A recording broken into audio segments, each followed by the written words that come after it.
RBRT. You got one hell of a story coming up, all about your grandfather and his demise to the hands of the Freemasons. Now, I know a lot of people, well, I'm not really going to know what the Freemasons are, so I'd kind of like to start there and explain to us, like, who are the Freemasons and where did they get involved in your family line? Yeah. Well, if I start a little bit earlier, my grandfather's called James William Durrant, and he was Yeah. an RAF squadron leader in World War II. And just after World War II, he qualified as a solicitor, and he founded an organization called the Round Table Organization, and they introduced him to Masonry in the 1960s. And Freemasonry is a group of individuals that like to meet at their lodges. Everything's very secret, and it has a guise of basically being a charitable organisation, but in my view, they're very far from it. My grandfather ended up rising up being very high within the Freemasons. He ended up being the treasurer for the Anglo-Dutch Lodge of Freemasons and also the United Grand Hall of Freemasons. And sadly, on October the 26th, 1988, when he came home for one of his sort of monthly meetings at the Grand Hall, when he returned home to his house, he was murdered. And basically, that evening, he was actually babysitting me. So I have a personal connection to my grandfather. And an opportunity I got in December 2019, it was to look into my family's documents and trusts. And my family were living in relative poverty in Spain, and I was having to do my best to look after my elderly parents. And I suddenly remembered about my granddad, and I said he was a very wealthy man, and he had set up many trusts. So I remember my parents, with their struggle, hiring lots of different lawyers over all of these decades. I remember the name of the trustee, an executor, and personal representative of my grandparents' estates. And his name is Mr. Edward Jonathan Smalley. So I looked up Mr. Smalley's name on the internet in December 2019, and thought to myself, why hasn't the family trustee done anything to help my family? What is really going on with all of this?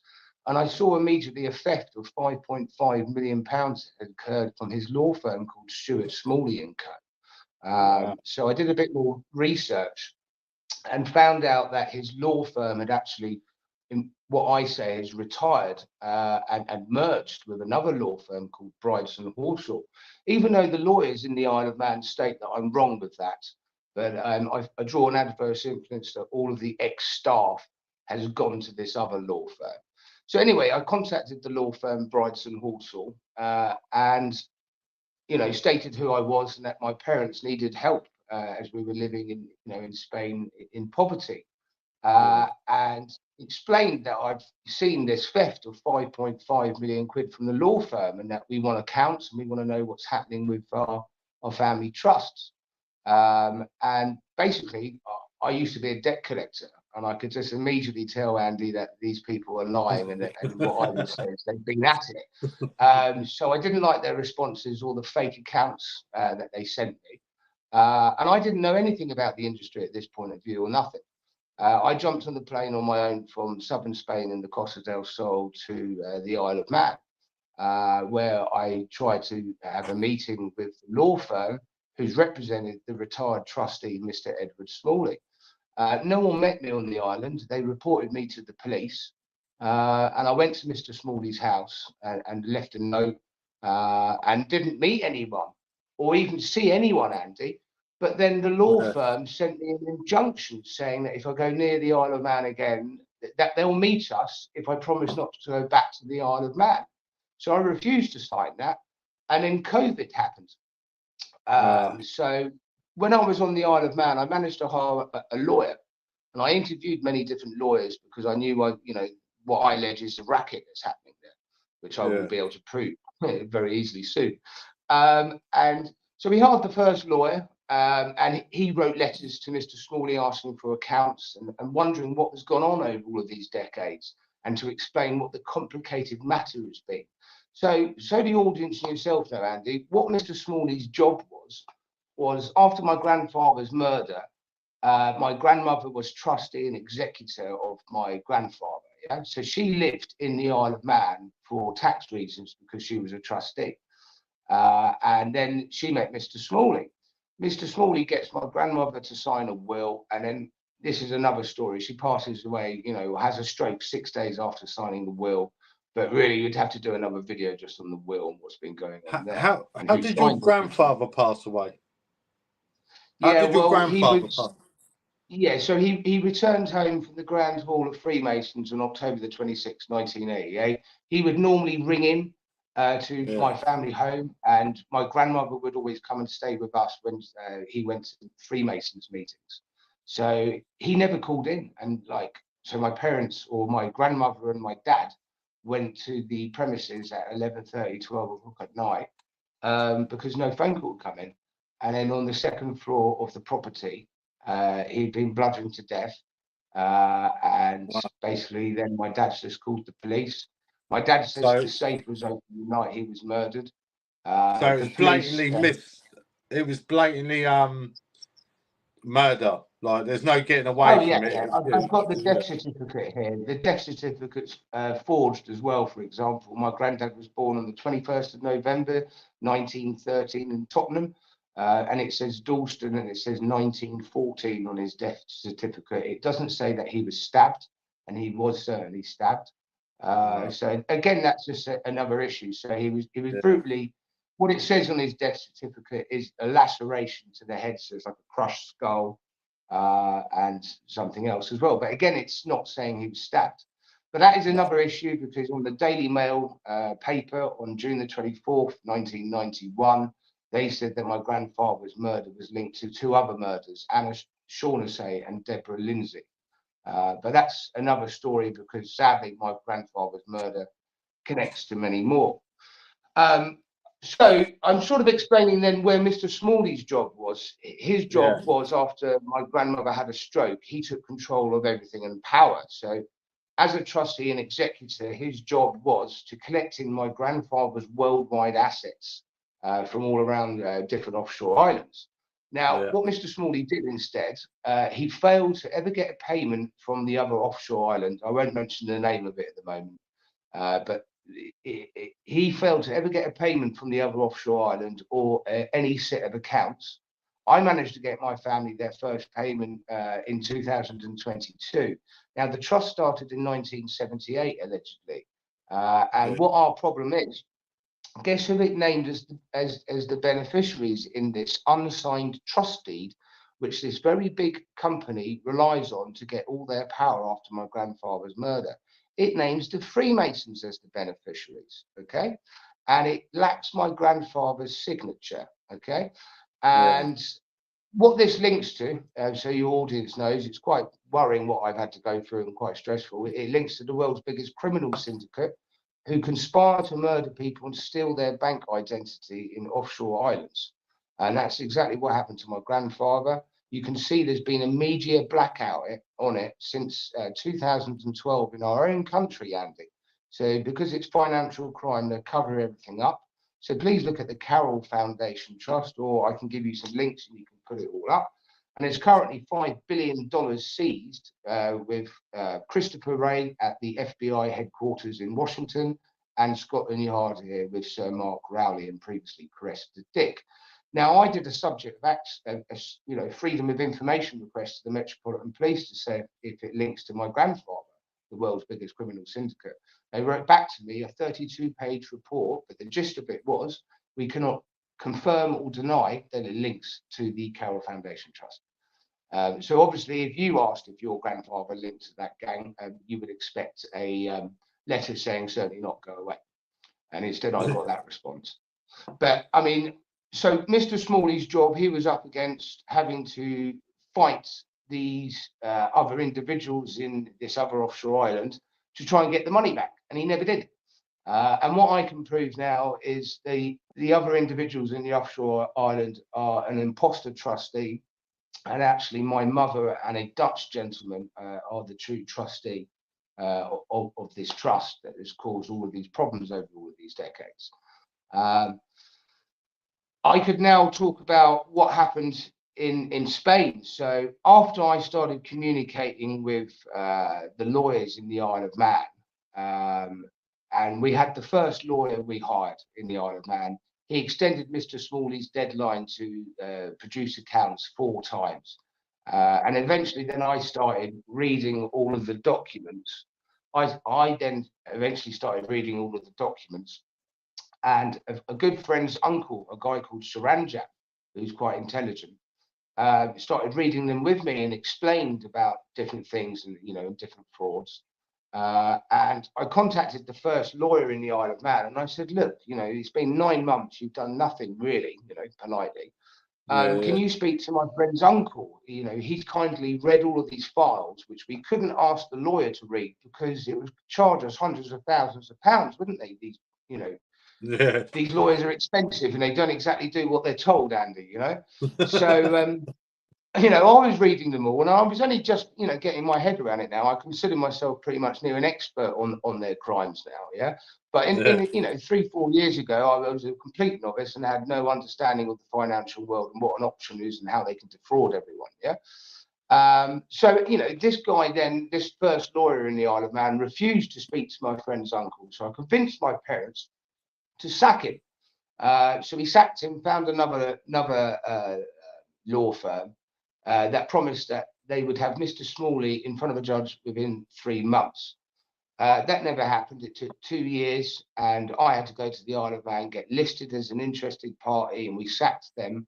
I then represented the family on my own, and unfortunately, the judge was, in my view, completely corrupt, and I can prove that because I've just done a summary on his judgment. It's taken me about a month and a half, and I'll be releasing that in the public domain. The judge's name was Jonathan R. Cush, and let me explain why Mr. R. Cush decided from the very beginning that I would lose anyway the court case.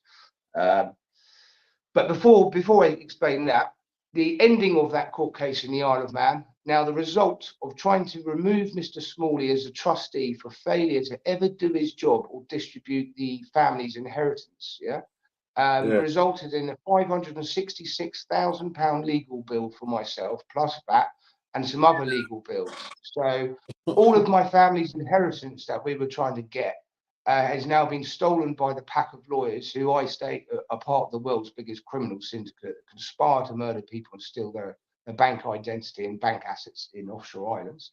And obviously, I've got so much information on these individuals, I can't release it all now. So that's the situation of that. So let me explain why Jonathan R. Cush was so corrupt and what these individuals are covering up. So Mr. Edward Jonathan Smalley used to be a director of a company in the Isle of Man called Spitfire Insurance and RO Insurance. Now, today, the public would better know that as BAE Systems. The British Armed Dealing Government, So Mr. Smalley is a protected UK asset and has been using my family companies for lots of questionable acts, considering we never get any accounts. We never got any money, did we, either? And now we owe him money. I mean, how ironic is that? Chasing your own inheritance. They're too arrogant. That's why it's all going to get exposed now, Andy. It's just a joke. So let me explain now why our Cush came over, okay? I need to go a little bit back in time now. So I'm back in Spain now, and it's probably around December 2021. Okay, so we've got rid of the first Isle of Man lawyer, but now with the second one.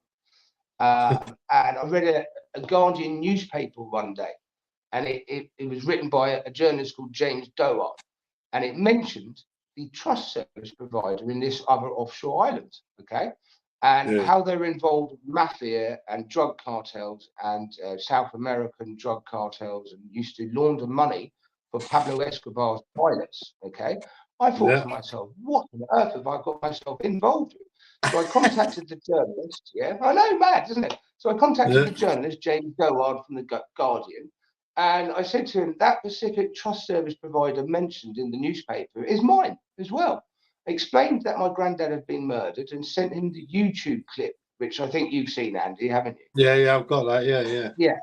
So I sent that to the journalist, and then he came back to me about, I don't know, 4 or 5 days later, and said that the famous American family would like to speak to me. Yeah. So I was like, fantastic. So in sort of early 2021, January or even late December, I was contacted by a certain family. Now, I won't mention their name yet, okay? But that family shared documents with me, and all of their money came from a certain transaction that was $74 million. Okay. Now that took place around December the 31st, 1984. Now, guess what? It involves my same trust service provider. Okay. Now, the very interesting thing is, I looked at the documents, read them all, yeah, and they repay the money in December the 27th, 2002. Yeah, they make a repayment of that money for the loan. Yeah, and guess where they repay it? Yeah, to the house. Yeah, behind my grandfather's house. Yeah, to an accountancy firm in Kingston from America. Amazing, isn't it? Very small world, isn't it, with all these Masons? Yeah. And so this family realised what had happened and started crying on the phone with me and said, "I'm very sorry, Jordan. It's obvious what's gone on." So anyway, cutting a long story short, they were gutted that they'd shared this information with me, and eventually I told them to F off, because I was willing to share inheritance with them, all sorts of different stuff. But at the end of the day, this is about the brutal murder of my grandfather. Sod the money, yeah. So what I did about this is I went to the address in Lingfield Avenue, it is opposite Cranes Park Avenue. So I went to the address in Kingston upon Thames at Lingfield Avenue with these documents I got from America. Knocked on the door with a very good friend of mine called Barney, who's done a hell of a lot for me. He's like a brother. And basically, I managed to trace the accountant from the documents. Yeah. So I showed them this lady, these documents, and the lady owns the accountancy firm. And she said she knows the two people who I suspect that murdered my grandfather. And she said that the money was never repaid back to her address. So she signed a Section 9 witness statement with ex-police that I work with, stating it's fraud and this money was never repaid back. So, I mean, this is just a glimpse in the financial world. And at the moment, everyone's trying to cover it up. So let's talk about the cover up and why Jonathan R. Cush came over to shut me down. Okay. So when I got those documents from this American family, I then decided to contact the police. Yeah. But I was living in Spain when I wanted to contact them. I hadn't met the lady accountant yet. That was like a year before. So I rang the police and said, look, I found documents through a collaboration around the world that were blatantly from my grandfather's safe the night, from his safe when he was murdered, that was left open. Yeah.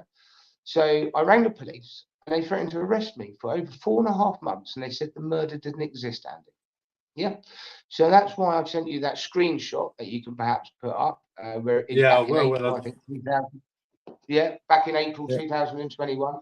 So I'm not the one to sort of really, I've never really liked police, especially in our country with their attitude. Anyway, so I continued ringing them constantly whenever I went out for a drink or whatever, when I wasn't reading the documents, just ring them all the time and shout at them.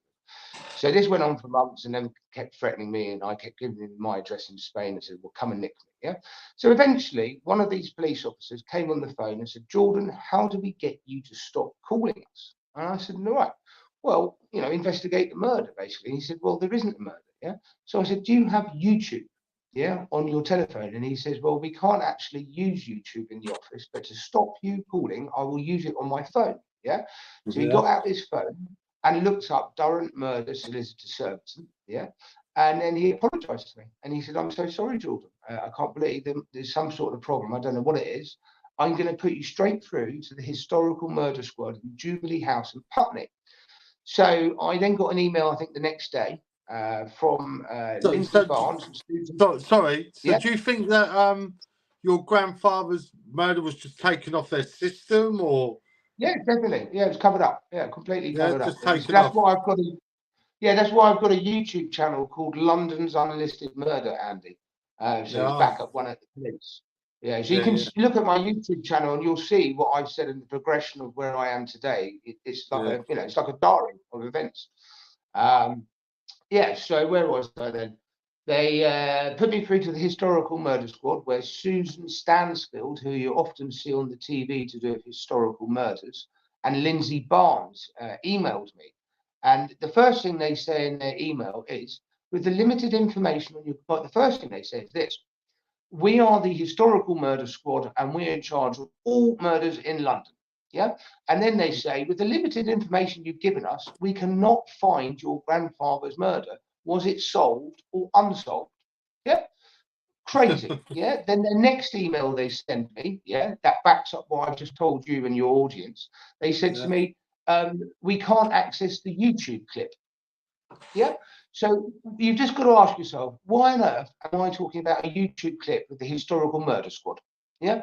Because everything I've just told you and your audience is true, that they threatened to arrest me for 4 months trying to report my grandfather's murder.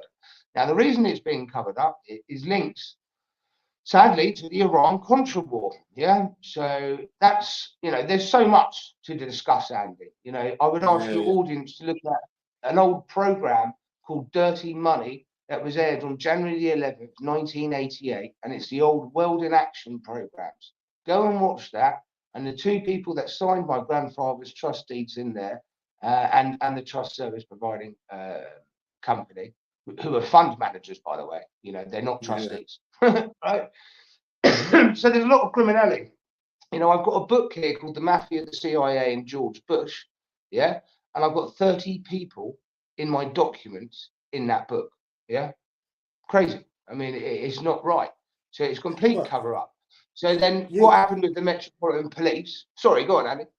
No, I was just going to say, you see my TikTok lives all the time, and you can blatantly tell and show people evidence.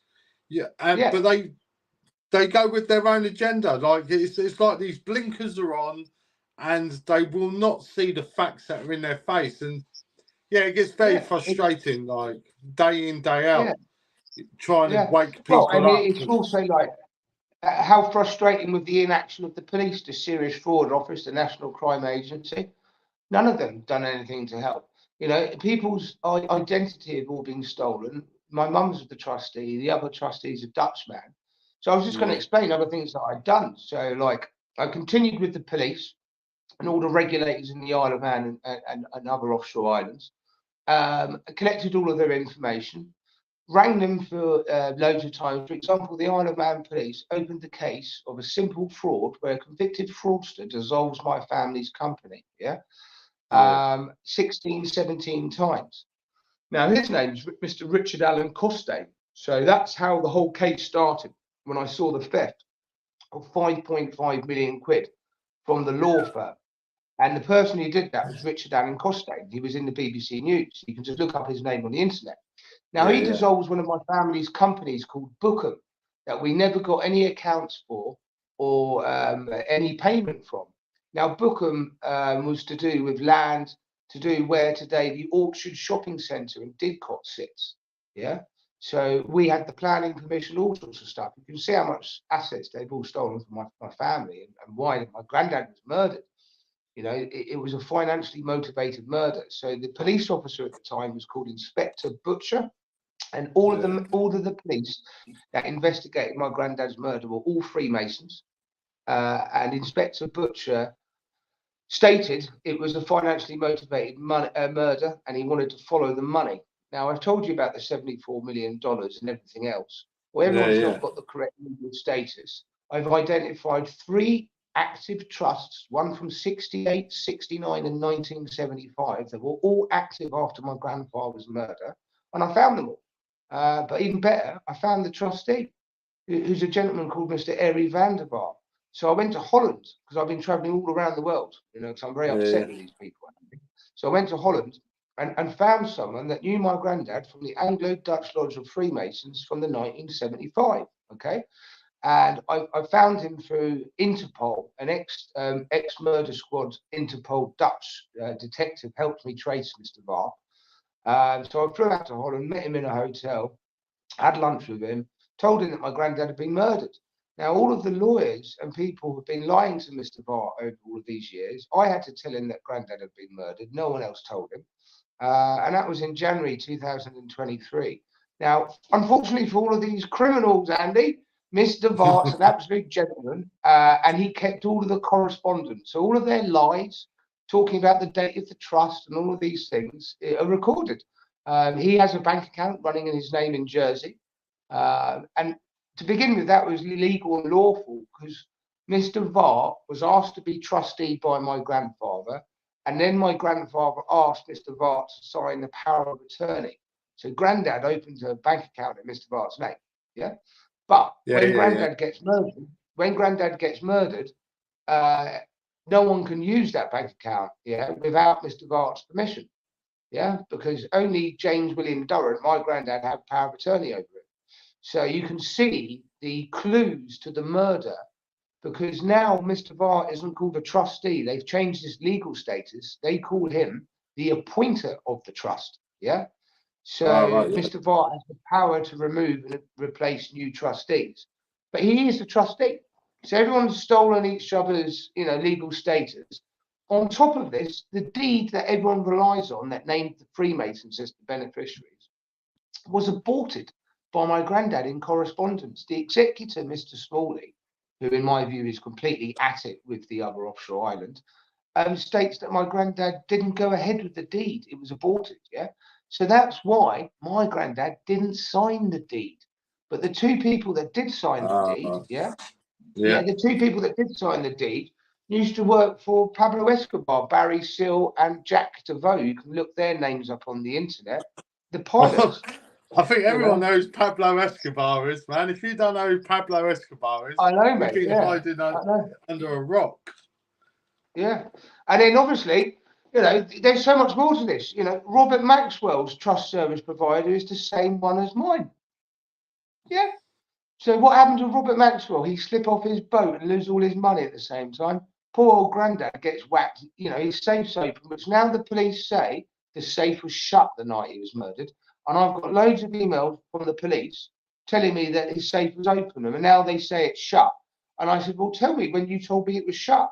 And they said, you've been sent an email, and they won't send me the email that they sent me, which they never did. Now, check this out. When I was in Spain, my good friend Barney that I mentioned, I said that my communications were always getting stopped and hacked, and blocked. So I said to him, can you write an email to a journalist and help me out? And he chose this journalist from the Surrey Live, Chris McCracken or something. Yeah, I've got the text next door. So he tries to send this email to this journalist, and it's bounced back as a draft, And guess who's in the draft? I don't know if you've seen this, Andy. Who's in the draft? The MPS data, and it's the same police data. Have you seen that one? Yeah. So look, they're covering it all up. I mean, so the least I can do is expose all their cover-ups, because they're not very good. They leave a lot of trails, stupid emails like asking me about YouTube and, it was my granddad's murder solved or not solved. Is quite clearly I'm not lying, And really, society, Andy, we need to all get together, like you're going to say on June the 1st, isn't it? And, hand out leaflets, not just about my case. Everyone else has a case. I'm sure there's a lot of people that are fed up with inaction by the police, corruption. Where's all your tax go? Why aren't the hospitals sorted and the roads sorted? Because they're all at it, stealing the money offshore. Well, they say that the 5 richest people in the world at the moment, since the COVID event, their wealth has 5 times itself. And if they were to put all their wealth together, they could spend £1 million a day, and it would take them 426 years to spend it. Yeah, it's terrible. Yeah, I mean, look, there has to come a point when enough's enough. Yeah. And I do all this on universal credit, mate. Do you know what I mean? And I have done since December 2019. I had nothing when I was in Spain. And universal credit people are trying to get me to do a job while I'm fighting another court case, all on my own. The lawyers have hired lawyers. Yeah. Yeah. So I'm up against groups of lawyers who hire lawyers. Yeah. But you know what's going to happen is in maybe next week or the week after, I've got a leaflet here next to me that I'm just going to get sent off to the printers, and I'm going to Yeah. expose all of these companies and their brands and all their names. You're not going to treat my elderly parents like this. And my two uncles died, never got any money from this trust. My granddad's whacked. And as far as I'm concerned, my grandmother's definitely murdered in the Isle of Man to get rid of her. With all the letters, if you read it, what was going on. She signs the will, and then 6 days later, she has a stroke. Someone went round there and put something in her cup of tea, you know, for sure. It's just too obvious, you know. The lawyers were saying, be careful with my grandmother because she's the first beneficiary. She then dies. Check this out. The Freemasons, they all knew it was my grandmother's money. But then after she has a stroke, they all go, oh, I wonder whose money this is. They add the Freemasons as beneficiaries in the trust, yeah? Yeah. And then they don't take out the Freemasons as beneficiaries to 2006, okay? They don't tell my family that they took the Freemasons out of the trust deed, yeah? And then when I came for the money in 2019, they said it's really complicated. And no one told me there was a trust with money in Jersey waiting for you.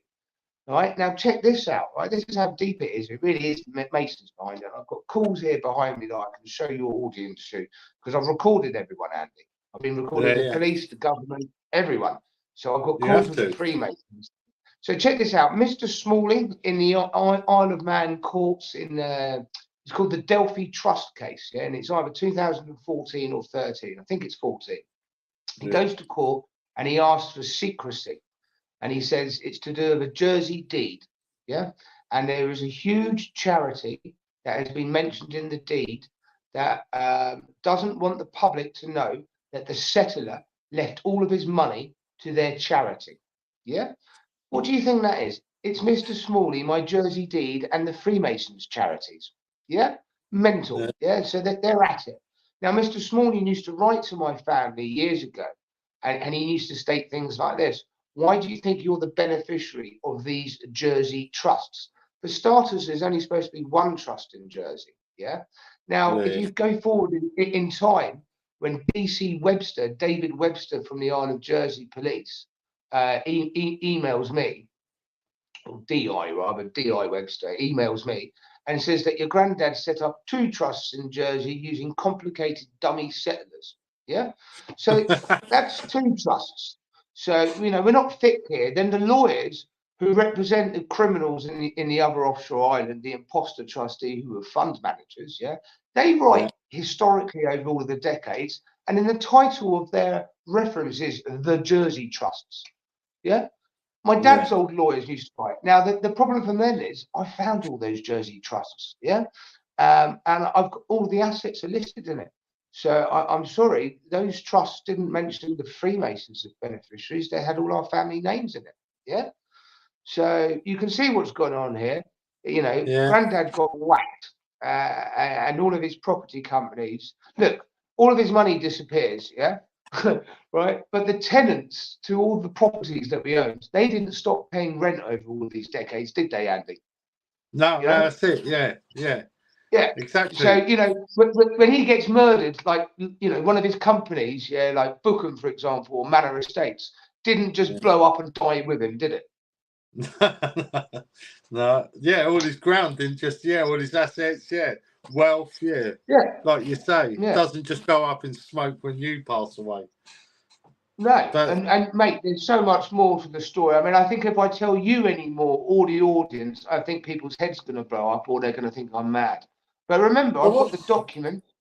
I've shown you these, Andy. You know which ones you've seen. Perhaps you want to say you've seen some of these ones that I'm talking about. Like I say, when we come to the end of this, I wanted you to be able to talk and kind of get your story out with too much interruption. So, when I do my shorts, I can lay over the top all the information that I have that you have sent me. So, I have done, no disrespect, I've done my research on you, you know what I mean? I know this isn't just someone waffling a story. I have done my research on you. But well, nice one, Andy, you know. And like, you know, like if I come up to that march on, you know, June the 1st or whatever, we try and encourage some other people. Like I know Michelle Young, and what she's been through is absolutely terrible, with her husband being blatantly murdered. They tried to say it was a suicide as well. And all of her money's gone missing as well.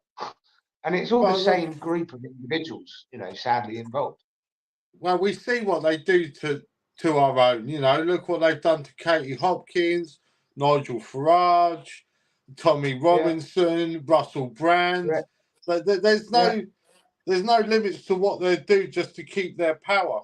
And yeah, what worries me at the moment is this the king calling to disband the government. Well, what's next week? What happens next week with the WHO? yeah, The yeah. Well, it's all WHO are getting out of gonna, control. yeah, and we all know who our King Charles is best friends with, Mr. Swaby baby. And yeah, Yeah, I feel like this is a whole ploy so this WHO thing can be passed. The king will yeah, pass it, and no one will know, no one will realise, and before we know it, the WHO will be calling all the shots. So yeah. yeah, You're I'm probably going up right, to mate. London. Sorry? Where are you based then? You up north, yeah? No, I'm down southeast. I'm near Oh, yeah. Canterbury. Yeah, Oh, right. so I'll be travelling. It's Okay, about an cool. hour away from me. So sorry, about Well, 100 we'll meet miles up and away. I'll make sure I meet you up there then. Yeah, definitely. I'll be Yeah, yeah, definitely coming. Yeah. well, everyone's meeting at London Victoria at 12 o'clock. So Are I'm they? All right, hoping good. millions turn up. To tell the truth, Yeah, I'm hoping yeah, that London is at a standstill with English and British flags, and we yeah, roar as loudly as possible and let our government know that enough's enough. Because no matter what branch, you know, we can talk about the Freemasons, what happened with your grandfather, we can talk about the war in Ukraine or Israel, but once you follow that branch back, it goes straight back to the same trunk, the same yeah, people that are just destroying this planet.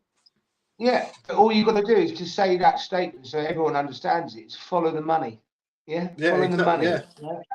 And it goes to the offshore islands and it'll go back to the same group of people that you're talking about, which would be like the City of London Corporation controlling all of this. The one percenters. Yeah. yeah. It's The getting ones that people. think they really run the world. Yeah, it's getting people just to change their attitudes. Like the simplest things, like if you've got a family and that, like stop buying all these brand names for your kids. Yeah, Like yeah, hurt I agree. hurt these corporations by start taking away their power, and that's their money. Like Yeah, if you're not buying their products, you're hurting them. As simple as that. yeah, yeah, certainly. Okay, mate. Well, I think I've covered everything you might want for sort of round one, don't you? We'll do another one on this. Let people. We'll give it a couple of weeks. Let people watch this, ask some questions, and then we'll come back and do a round two, my friend. Yeah, perfect. Thanks a lot, Annie. So what do you do now? You just edit it and put it up on your live or what? So this actual will go straight up onto my channel now. On about all my Wicked. channels. It's now live on Facebook, Instagram, and YouTube. So this Wicked. little whenever it ends, this will download straight away. And then what I'll do with my editor, well, I say what he will do is we'll go through all the information that you sent me, go through the talk again, and then we'll start doing shorts for the TikTok, the Facebook, and all that. And then Yeah, wicked. we'll start putting them out there. And if it interests someone, then they see the short, they come back to my page, watch this again, ask Yeah, questions, and yeah, we'll go on to yeah. round two. Yeah, because there's lots more. Like for example, the tapes. When we can get it going a bit more, we can sit here and play a tape. Yeah. For example, Yeah. where the Isle of Man police say it's not a hard fraud to understand, but they never did anything. You know. Well, hopefully, like you say, we'll meet up on the first and we can sit down and have another little chat and yeah, hopefully enjoy the day. Yeah, that sounds good to me. All right, and well, as soon as you get up, let me know, and I'll send it off to a few people as well. Yeah, no worries, brother, no worries. It'd be like I say, literally as soon as we finish this and I finish, it'll be loaded straight to the channels anyway. So if you want to take anything or take any of the content, you help yourself, Yeah, pal. yeah, perfect. Much appreciated, Andy. All right, Just well, thank before you you very go, much, mate, and hang on, beers and before you curry, go, mate, what's when your we meet social up. media sites?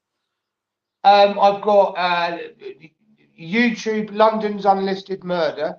Do you want me to send the links to them? Yeah. Then put a link in the chat afterwards, and yeah, and people can find you then. Yeah, perfect. Really appreciate it, man. Top man. No worries. You take care, All Jordan. right, guys. Thanks a I'll lot. see you on Really the appreciate it. 1st. And look forward to meeting you, mate. Yeah. To Yeah, the you future. too, buddy. Take care, Nice my friend. one. Cheers, Bye. Bye, mate. Bye. Bye.